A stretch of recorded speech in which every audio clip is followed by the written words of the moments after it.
welcome back to the All Hazards Prepper Show, your go-to spot for all your disaster prep information and how to survive wild SHTF scenarios. Plus, we'll chat about the chaos of the world, throw in weather updates, and cover any topics the All Hazards Prepper has in his head this week. Don't forget to hit that subscribe button on your favorite podcast platform and join us on social media. Now, let's welcome your fearless leader and the brains behind the All Hazards Prepper, Blake.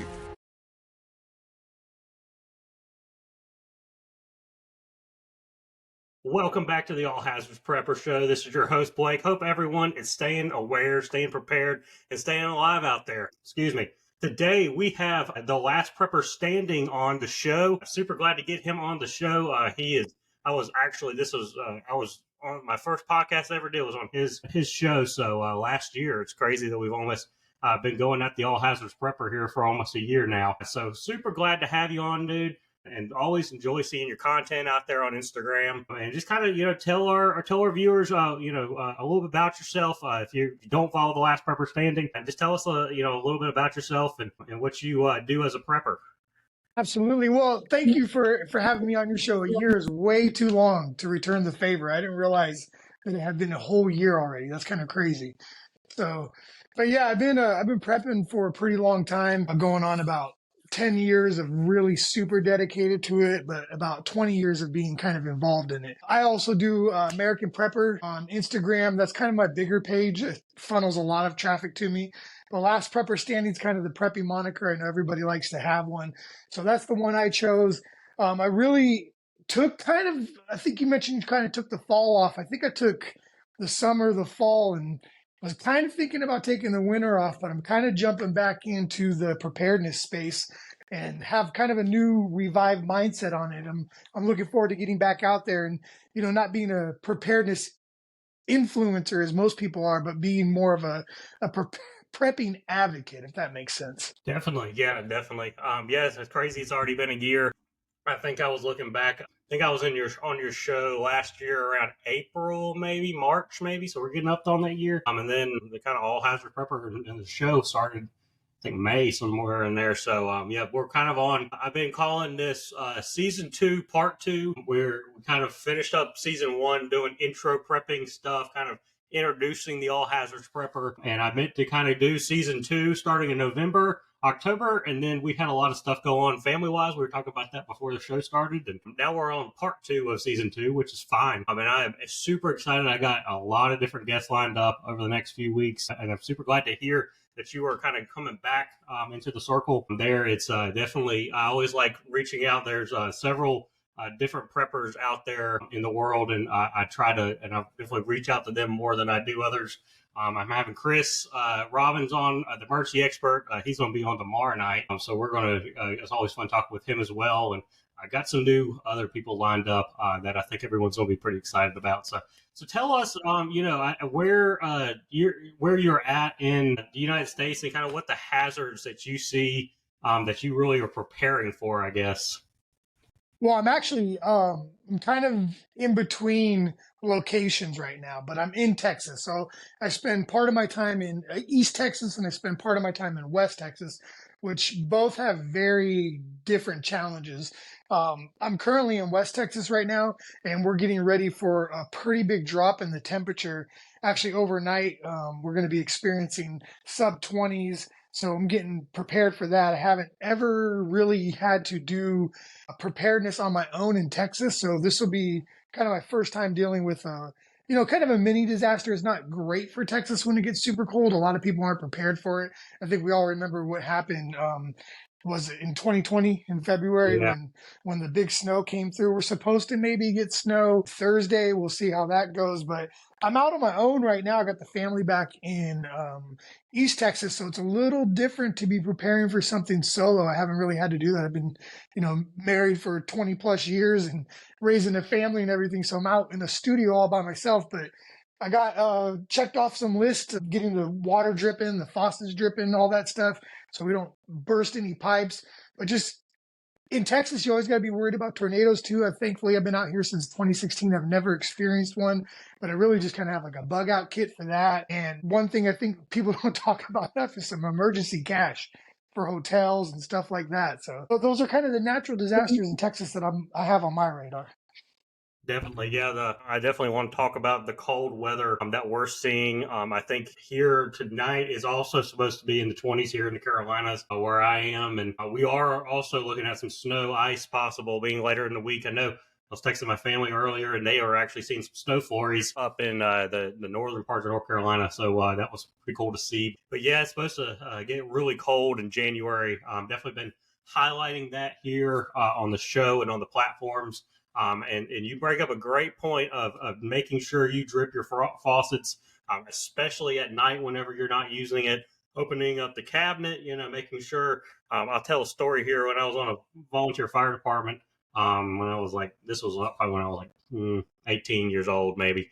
And it had snowed a lot. It was cold for for 2 weeks. It was very cold, kind of like what's going on right now, but it had just snowed, and we got dispatched to a house that there was an elderly lady, or no, she wasn't an elderly, really just it was a couple, and they had a water leak up in their attic, and it had leaked all the way down into the walls, all the way down into the basement, and they had no clue how to cut off their water. So we showed up and, of course, had to cut off the water and had to go and find it. But, a lot of people don't even know how to cut off their water or other utilities. Of course, it's kind of hard to cut off power or cut off gas to your house, but other than just killing the main on the main breaker. But not being able to do those types of things is definitely vital, and I definitely think a lot of people don't know. So if you're listening to the show, definitely go out, and this show will air tomorrow. So on Monday, we're recording on Sunday night here on the 5th. So definitely make sure you know how to cut off your water, even if you're renting. Don't depend on your landlord or a maintenance to be able to show up in the middle of the night or when you really need them. I mean, certainly you're renting, so you're maybe not as worried about the property, but you might need to be worried about your stuff getting wet or something like that. So that's a little bit of the bind I'm in, because I'm kind of in there's 4 studios in this one building. So I'm trying to make it a point to try to catch my neighbors as they're walking by, because just like in any almost preparedness thing, other people can cause disasters for you. So if I drip my faucets, but they don't drip theirs, I might end up in a bad situation that I didn't cause myself. So I've been trying to catch them and mention to them as I see them, hey, you know to drip the faucets, right? Yeah, it amazes me. A lot of people just don't know these things. Opening up your cabinets, especially if you're, especially a lot of older homes, had the sinks are up against the back wall, and those are some of the worst to leak, because that back wall, especially if it's a cinder block or brick made house, it's just very, very cold. It's just staying cold, and those are it's often the first to leak. So opening up your cabinets will do wonders if you have that older house and you gotta really keep stuff insulated. Talking about severe weather, we have already seen severe weather in winter. It amazes me that I was talking the other day, really the severe weather season used to be spring, summer, fall, and now it's all year round. In Texas especially, you guys are seeing really anywhere in that tornado alley.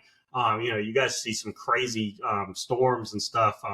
Talk about what you're really doing to prepare for that, how you stay situationally aware, maybe as well during how do you know those days of when tornadic activity or a severe thunderstorm. How are you staying updated through that? Well, I think we live in a great time because there's so much information out there, and there's so many apps and stuff that we could download and use that'll help us stay informed. I actually encourage people to really make sure that on all their social medias, they're subscribed to not only local law enforcement, the fire department, the local news channels, all of that stuff, but cross-platform that and set alerts as well. A lot of the local news stations in your area that are going to probably be covering those type of events the best have their own apps.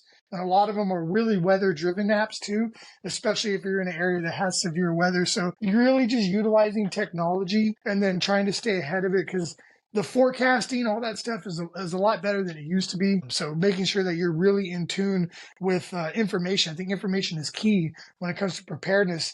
So the more apps you could download, the more granular you could get with your fire department, local news, that type of stuff, versus just kind of a state or just a general topic type thing. The more granular you could get, the more informed you'll be. Definitely. Yeah, there's definitely information overload is hard nowadays. A lot of people have have a lot of stuff going on, and they get information overload, and there's too many. They've maybe signed up for too many different alert systems. I know that whenever a National Weather Service alert comes through, I'm looking at like four different alerts that come out that I have set up. But definitely information overload is hard. But I've always talked about people being, whenever you're trying to go look for the forecast, or especially during snow events, I really found the local meteorologists often do a great job at the forecast, because they know the area. They're not sitting in Atlanta at the Weather Channel trying to predict the weather. A lot of people already have messaged me, and they're like, "Oh, on my Weather Channel app, there's snow on Friday," and I'm like, "Yes, that's what the algorithm is telling it to tell you." It's hard for a meteorologist or one person to go into every single location in the world and put in that information. It's really using an algorithm. Don't look at, Weather Channel is good for current, like what's happening now, but long range or a week out or a couple of days out, really go to your local meteorologist, because they're the ones actually typing the information in. Go to the National Weather Service. They're great as well. They're the ones that issue the watches, warnings, advisories, special weather statements. So they're really the scientists behind doing the meteorology and all of that. In Texas, have you guys do you see a lot of people with storm shelters, or is that kind of more of a Midwest type thing? I In guess. the two areas I'm at, I haven't seen too many people who have them. There's a couple people who I know who do, but it's more because of their living situation, because I think they're in modular homes and stuff. So they have some shelters for kind of the whole area, but not so much for people who are kind of in single family homes. I haven't noticed that as much. One thing that we've considered getting is that at all the local Home Depots, they have above ground tornado shelters that are available, and they're relatively inexpensive, but it's kind of that like normalcy bias. Just because that area hasn't been hit by one, you don't really see a lot of people preparing for it, if that makes sense. And that's just the areas I'm in Texas. Yeah, that's pretty cool that Home Depot and Lowe's and places have those. I've here in the Carolinas, I don't know if I've ever been into a store and seen that. I don't really know of other people having a whole lot of them, other than like basements and stuff, but that's pretty common. But yeah, I know there's a lot of uptick in people buying storm shelters or things that go, they're almost like shelters I've seen that go in their garage, that can bolt to the floor, and they're supposed to be what it can do, what this amount of winds and all that. I don't know about that. I Yeah, kind of want to be they're rated underground pretty for it. high.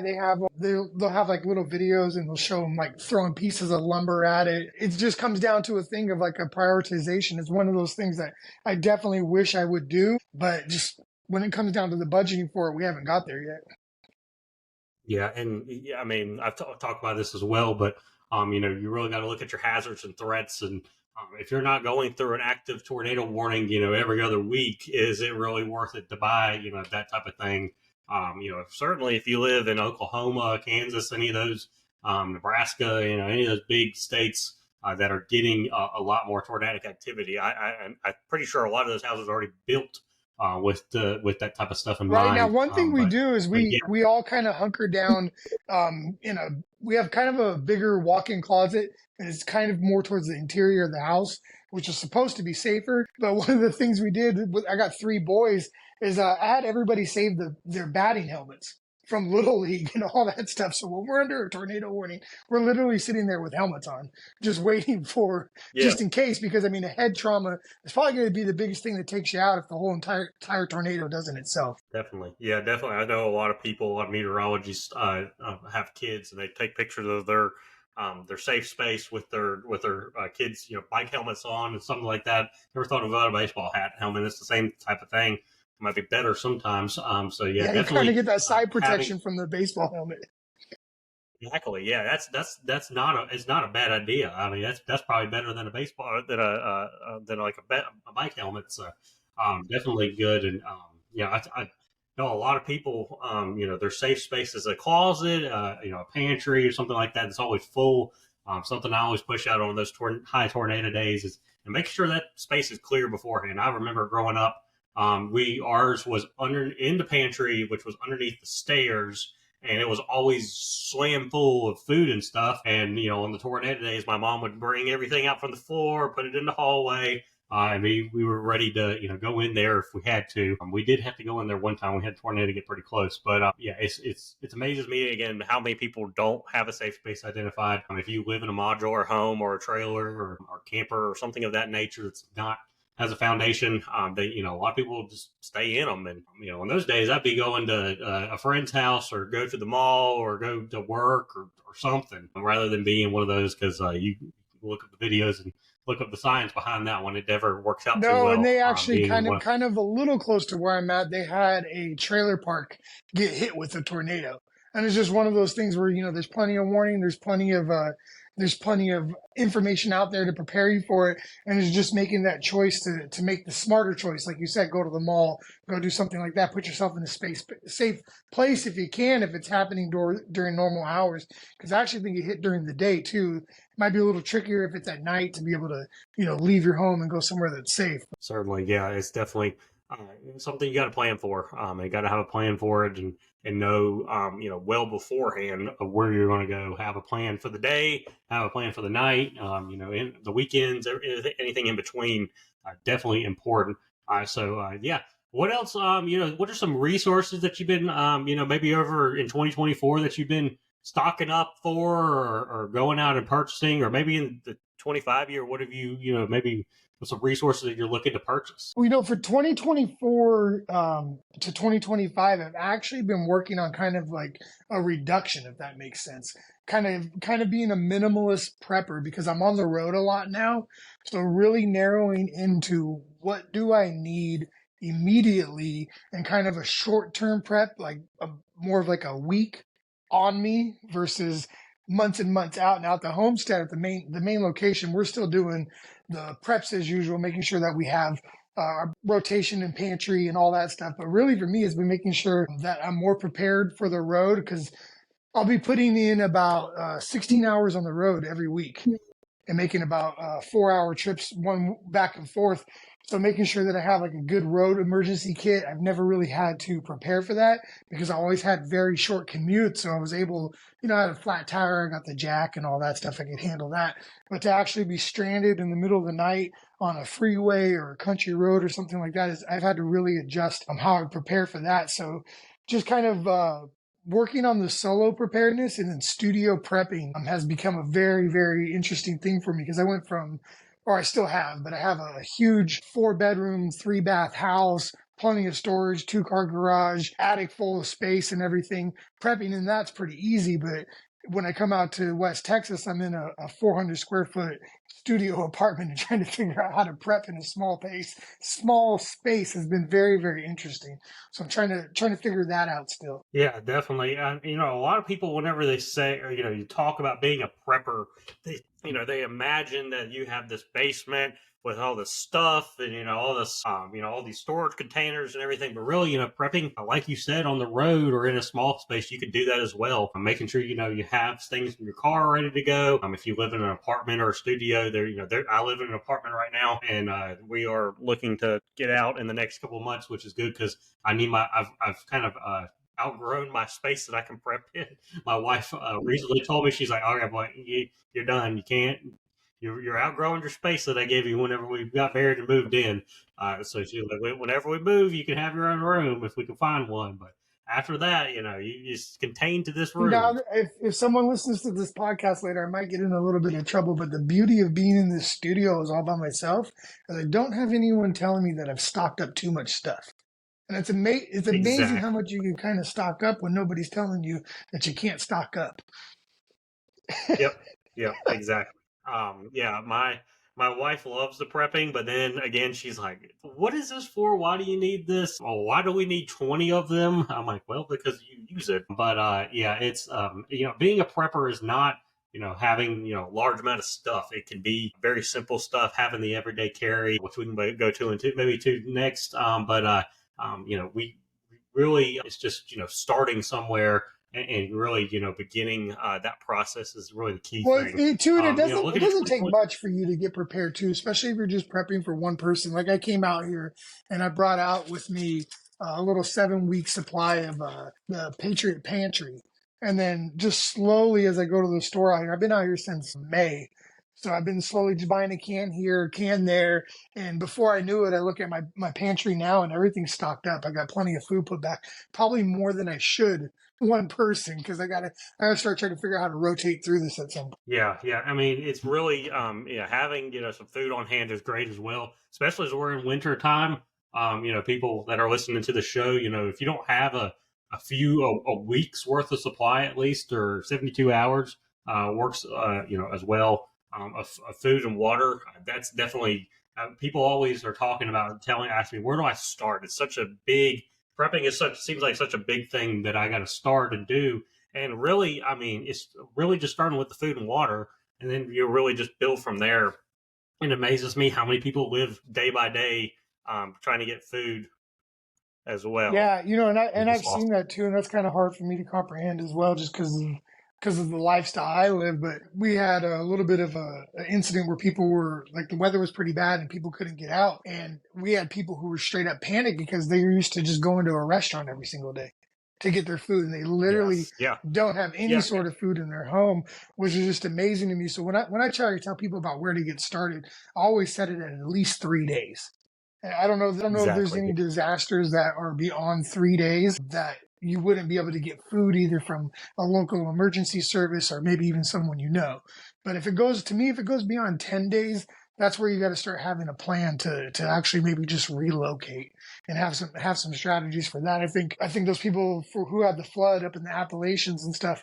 I mean, at some point, I don't understand why. It's tough to leave your community and your town, but enough's enough at some point. Yeah, I've been following that, recently being from North Carolina. Of course, I have friends that live in the mountains, but they're okay. But they look at other places. Most of them work in emergency services, and a lot of people they don't want to leave. It's their home. It's where they know. They don't know anything else, and they were, a lot of those people are. It's very poverty ridden anyway. I mean, it may not look like poverty because in the mountains in Appalachia, and poverty looks like a whole different thing than if you're in the city or something. But yeah, at some point you really got to look at the disaster that you're in and go, okay, this area is not thriving. We're not getting federal support. We're not getting local support. I need to do something else. And having that decision, and it's hard, but I think once people make that decision, definitely helps. Look after Katrina, how many people relocated and moved elsewhere from New Orleans because of the help that they were not getting and the mass destruction, and knowing it was going to cause years before they could,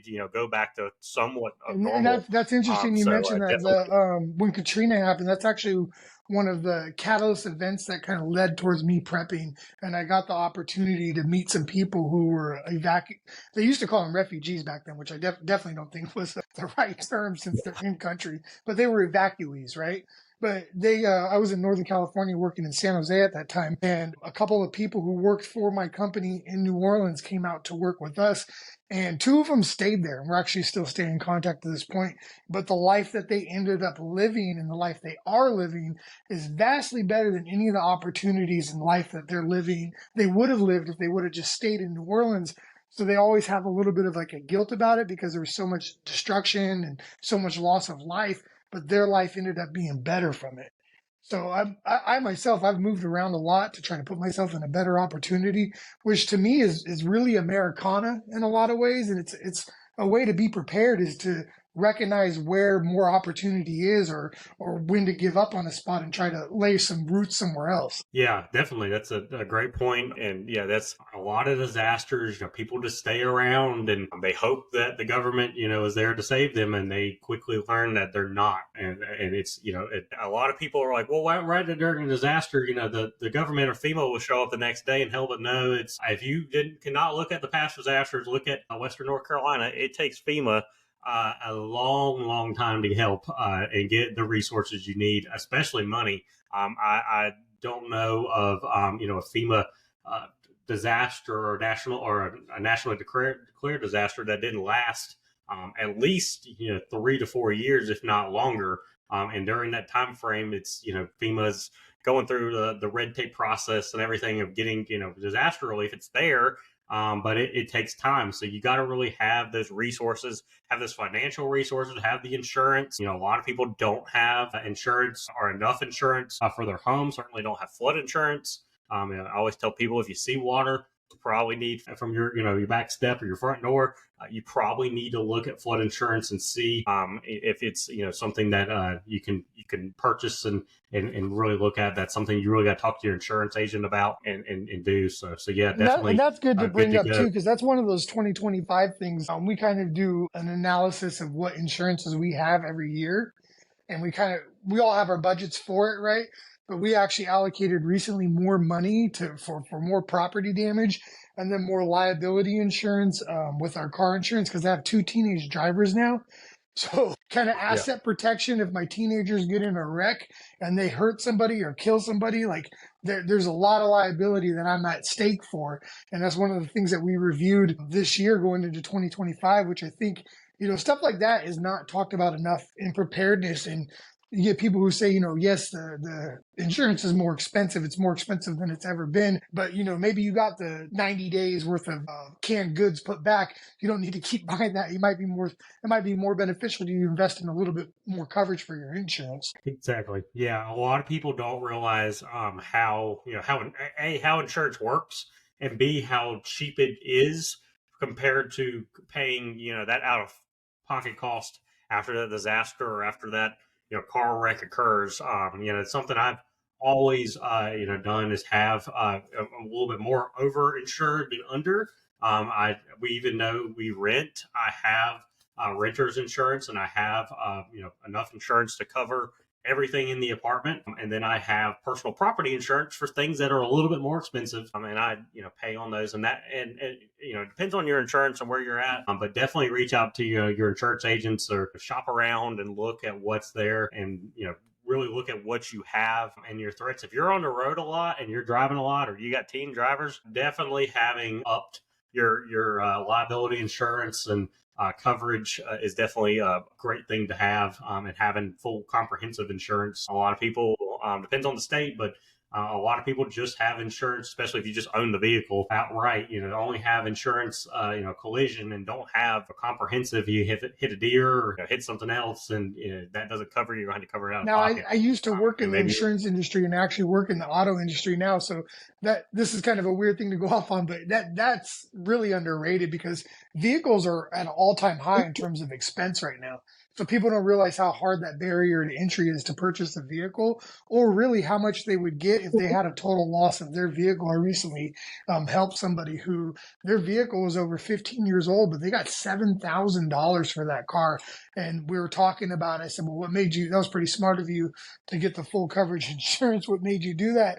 And the response I got back, because I was interested, I was genuinely curious, because you wouldn't think that you're going to fully insure a car of that age typically. And the response I got back was it was only $9 more. And he said, Wow. The good thing was I did that just a few months ago because I had liability before. So he literally went, I think it was less than 3 or 4 months, of paying $9 more than he was anticipating, but got handed a check for $7,000. It amazes me how cheap insurance is. Really, whenever you look at it and what it can cover, definitely is interesting there. Yep. So what we'll move on to next. Let's talk a little bit about the events that occurred last week. I know if you are not aware of what occurred last week, if you live underneath a rock, there was a terrorist attack in New Orleans that tragically killed, I think we're up to 15 some people, many more injured, and it was a terrorist attack. It was an ISIS member that someone that pledged his allegiance to ISIS, I guess. And kind of what's your thoughts on that? Why are we maybe as a prepper and someone that is that stays pretty current events wise, what is your take on that, and what's something people can learn from those types of events to really better themselves, I guess. Really, as preppers and stuff, it's all about risk mitigation, right? And not to, I hate when people do this, but it's kind of like the truth of the matter, because I'm only I'm about 4 hours away from New Orleans, where I live in East Texas, or about 4.5, 5 hours. And we had literally talked about going to New Orleans for New Year's. So we could have potentially put ourselves in that situation. Thankfully, we did not go. When I was in Northern California, we go down to LA a lot because it was a 5-hour drive. I've been out in East Texas since 2016 and have never made the 5-hour, 4.5-hour drive to New Orleans, which is just was mind blowing to us when we were talking about it, and we said that might be a really fun place to go for New Year's Eve. And for whatever reason, I just didn't feel comfortable about it, about just being around that many people. And I think that's really what it is. If we're prepared, we just have to trust those gut instincts and think about the timing of stuff. Now, a terrorist act was the furthest thing away from my mind at that time. I was really just thinking about being around that many people who are drunk, who might want to get in fights, just putting myself in that situation with all that I currently have going on in life. So I think as preparers, we have to really think about, is this high target area really somewhere I want to be? Because I believe we're going to see more and more events like that going into this new administration, unfortunately. And it's not always going to be from ISIS. It could be from the left. It could be spun out so many ways. I just think being really aware of where high value targets are and whether or not, the risk versus the reward really makes sense to you. Yeah, definitely. And I think just people staying situationally aware. I was talking last week with some people, and they're just, so many people just don't know the risks that are out there right now. And like you said, terrorist attacks are far from, our train of thought when we're going somewhere in public. That you think after, post 9/11 that we are, as a nation prepared, and all those types of things are mitigated, but unfortunately they're not. And we are expecting, due to current, I don't know how you want to say it without getting political, but just due to current events and how the world is shaping up, we are expecting some additional attacks. Possibly, we are looking. The threat is definitely a little bit higher than it probably was in the past. And it's something people need to stay aware of. A lot of people they go every day and they may pass by something that just looks a little suspicious, or go by somebody and it's a little suspicious, or maybe they work with somebody or a family member and something's not adding up and they just don't say anything. And then after the attack or after it's over, they go, well, that kind of makes sense. They were doing this the last few months. Or, hey, I did see, a man planting coolers on the street, an hour or two before this happened. And, really, they could have said something and mitigated that, issue. And, a lot of people they blow it off, or they're on the phone or Right whatever. now, and situationally aware of what's that going on. situational awareness is so key, and it's not just a situation while you're in it, right? I think it's a situation before you get it, doing kind of like or before you go to the situation, doing a risk assessment. Like, if I was to go to a public event like that now, I probably wouldn't stay out to the latest possible hours, right? Just get in, have a little bit of fun, and leave before it gets to the point where you have that mass amount of people. But with these soft targets and these mass casualty events you see, I'm really into going to sporting events, concerts, those type of things. And I've done that nonstop for a long time. But one thing I've definitely noticed over the last few years is there's been kind of a downgrade in the overall security at these events. And if they can't, they obviously can't even protect a president. And to be putting all your trust in some $14 an hour security guards, you might want to really think about what you're doing. Because I went to a basketball game recently, and I actually made it through the whole security checkpoint with a knife on me. And I didn't realize I had the knife on me. This is part of being a prepper. I forgot to take it out of my EDC. But once I got into the building, I realized I still had that knife on me. I was like, man, I could have probably got in with anything. Did that metal detector even work? Because a lot of it is just security theater sometimes, and it's giving you that false sense of like being protected. Yeah, and you do bring up a good point. I have noticed a lot of different types of venues, and I don't go to venues a whole lot. I try to stay away from them. But occasionally we will go to a sporting event or to a movie, or something where there's a little bit more people. And I have seen that the security has relaxed. In definitely entertainment type venues.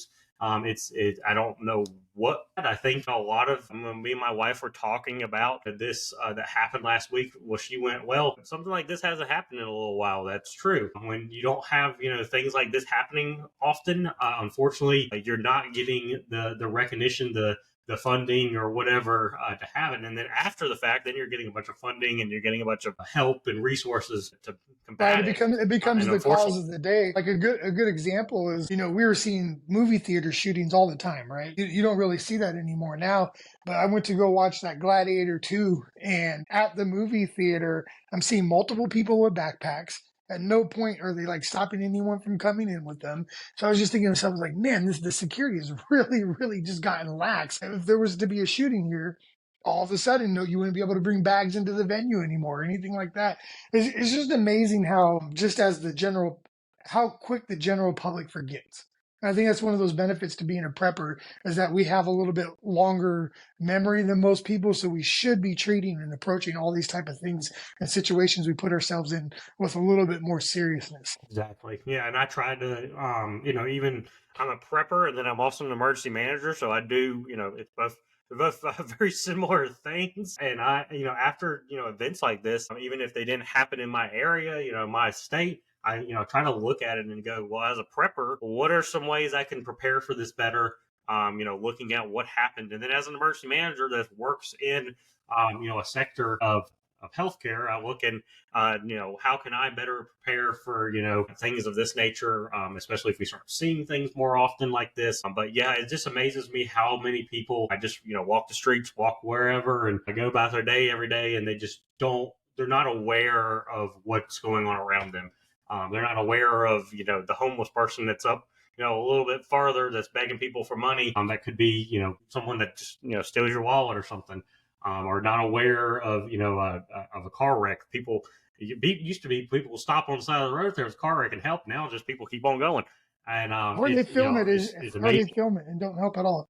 Yeah, oh yeah, or they're filming and then they cause another car wreck. Um, it's amazes me just how human nature has changed, and I don't know. We could dive in and talk about it for a long time on what caused that and what we could do to fix it. But I ultimately think people just need to to look around to use their senses and two, like you just said, if you had a gut feeling about something just is not sitting right. About a decision that you're about to make or about something you see, just go ahead and take action towards it. I promise you, it will probably help you in the long run, and it's probably your gut was probably correct. Yeah, I think that Most people, sometimes it's to me yeah, whenever those people call them gut instincts, but I've really been trying to lean towards like it's almost a divine instinct.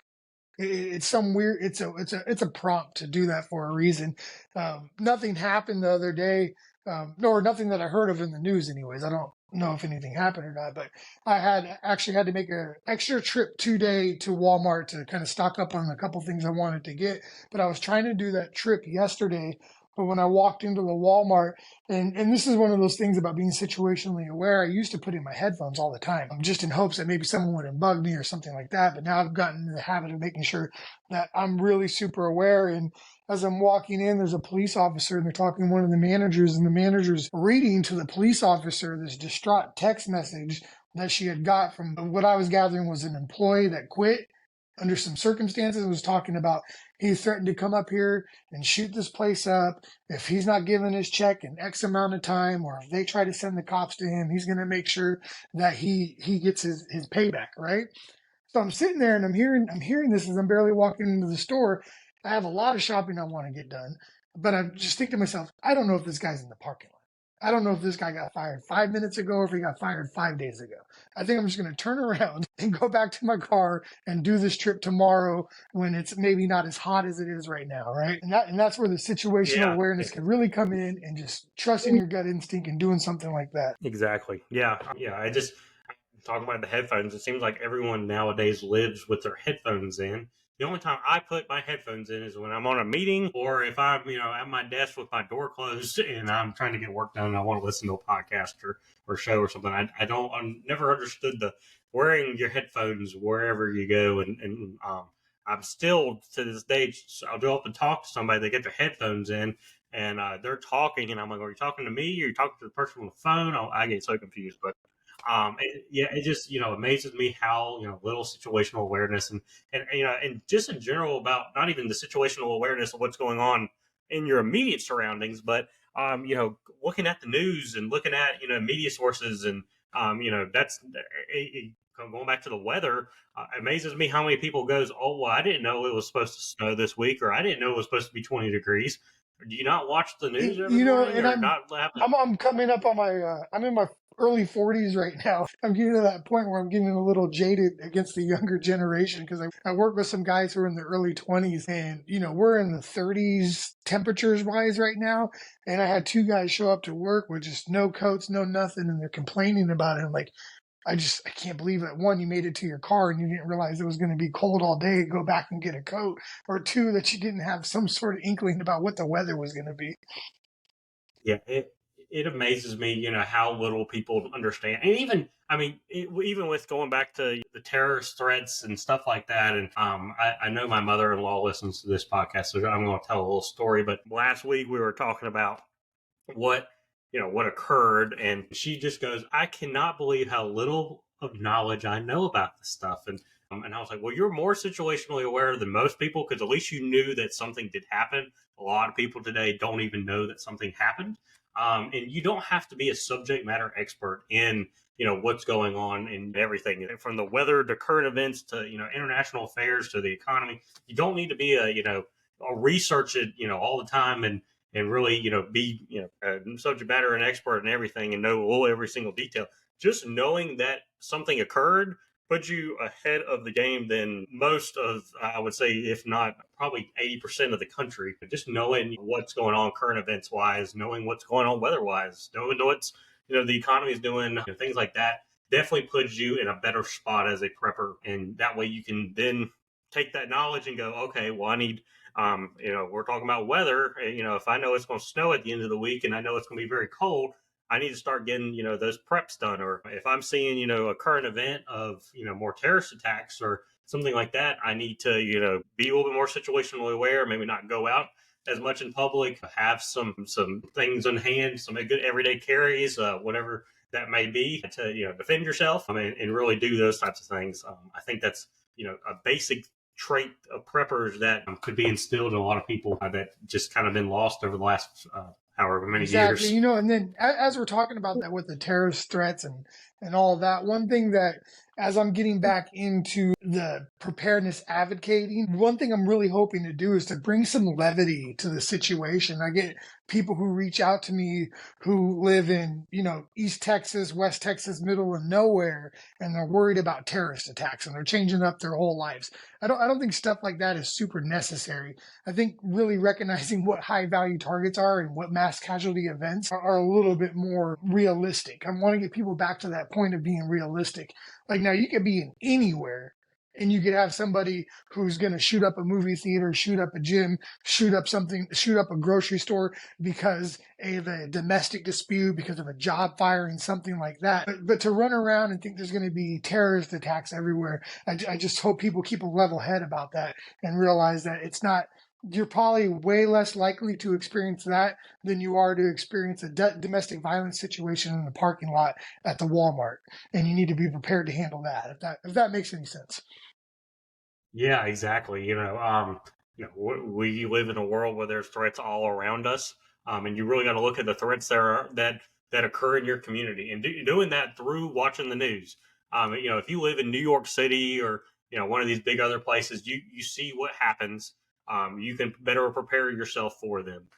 Whether if you live out in, the country of, one of these, a Midwestern state or out in the South or something, you look at the news and you know what's happening. At the local Walmart or the local store, if you're choosing that mugging's happening more often, or maybe a shooting's happening more often, or something like that. And then you can use that knowledge to really prepare that for it. So kind of wrapping up, let's just kind of go over what, as a prepper, that you really want people to hone in on. What are you seeing, and what's some things that really, that we can take from what we just discussed for our listeners to really start working on as a prepper, if they've been doing it for a while or if they're just starting out? Well, I think if you've been doing this for a while, one of the things that I'm hoping to do is to reach out to people who are kind of, like you said, subject matter experts, but are into preparedness already and have been into preparedness already. Everybody's not in a central place. And that's what I'm hoping to do with the Preppers Club, is to kind of get everybody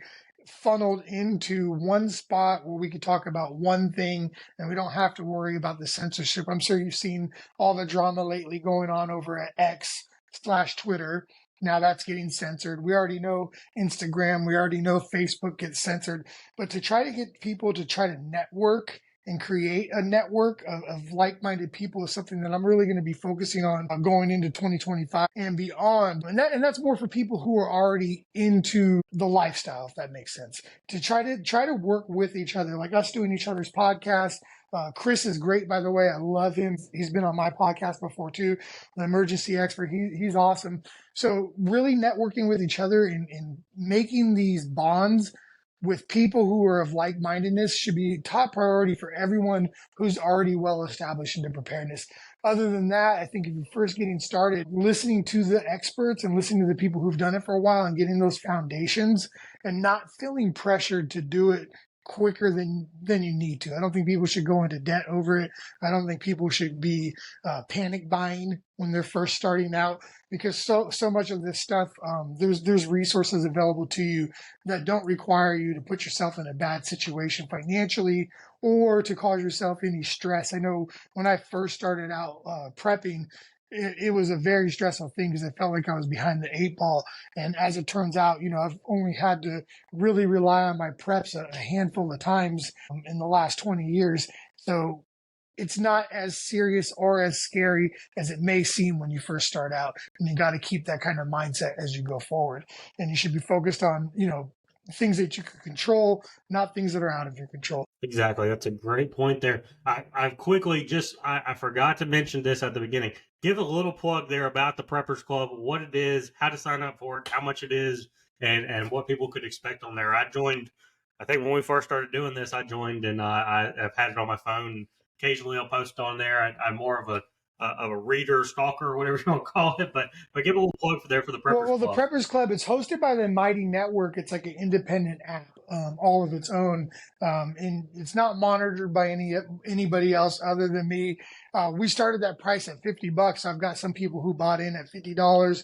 We've had it go anywhere from as low as $1. We're sitting at $2.99 right now because I want the barrier to entry to be super low for people, because what I'm really hoping to do is that we could have the power of networking together and it doesn't cost anyone anything. So people like you who want to come on and share a podcast, I'm not gatekeeping any of that. I don't care what content you want to show. I don't care what kind of links you want to put up to help promote preparedness.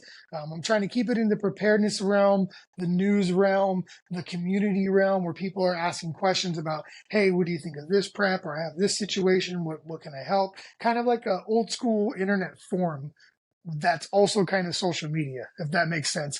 And that's kind of the goal with the Preppers Club. But anyone could sign up for it. I got links in my bio on American Prepper, Last Prepper Standing, The Fitness Prepper, my kind of main channels that I work off of.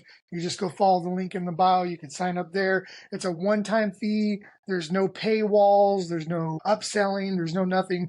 It's a for life type of deal. So once you're in, you're in. Yep, it's definitely great. I've talked with several preppers that are on there. It's always interesting, and that's part of the reason I do this. About one of the main reasons I do this is just to connect with other preppers that are nationwide. I've run into a few international different people in my year so far, but I haven't made any true connections there. But definitely, it's just fun to connect and learn from each other. And a lot of what I've done over the last year as a prepper is because of what I've seen others do, or bounce ideas off of, or if I'm stuck on something, or I've run into, I get it. I'm a little bit of a radio nerd. I get into scanners and GMRS, and I'm trying to work on my ham stuff right now to get a ham license. And I've run into preppers that are doing the same thing, and we're able to bounce some ideas off each other, or able to, here's a YouTube video I found that can show you a little bit better than what your average person can. So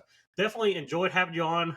Definitely we'll try to have you on again. We'll try to not wait a year to do it again, but definitely. Well, one last thing real quick. I meant to mention this, but y'all got to get right with God. I think that's the number one prep at the end of the day. And your spirituality and your physical fitness are two of the biggest things that you could really control. A lot of the stuff that happens in this world is beyond any of us. But if you get right spiritually, you get right physically, a lot of the other stuff will take care of itself. Amen there. Yes, amen. That's every Sunday I post a religious or a Bible verse up on my page, but definitely that is the key and the main thing to do, and definitely do that as well. So definitely we'll try to have you on soon as well, and I will tag your social media pages as well whenever this show gets posted tomorrow, and hope everyone just continues to stay aware, stay prepared, and stay alive out there, and continues to follow us. We are going to, like I said earlier on the show, have some new guests on in the coming weeks that I think there'll be some good subject matter experts that we'll really talk to. And everyone have a safe day out there. The All Hazards Prepper out. At the All Hazards Emergency Management Group, LLC, our focus is on helping individuals, families, and small businesses prepare for various disasters through planning, assessments, and training and prevention strategies. The All Hazards Prepper represents our brand within the All Hazards Emergency Management Group, LLC. The mission of the All Hazards Prepper is to furnish our audience with the comprehensive emergency preparedness information and resources accompanying all potential hazards. The All Hazards Emergency Management Group assists individuals, families, and small businesses through emergency planning, continuity planning, developing exercise and drills to test those plans, and conducting on-site safety and security assessments to make sure that your home or business is well prepared for the next disaster. Interested in our services? Reach out to us at theallhazardsprepper@gmail.com. Again, that is theallhazardsprepper@gmail.com, and let us know how we can serve you.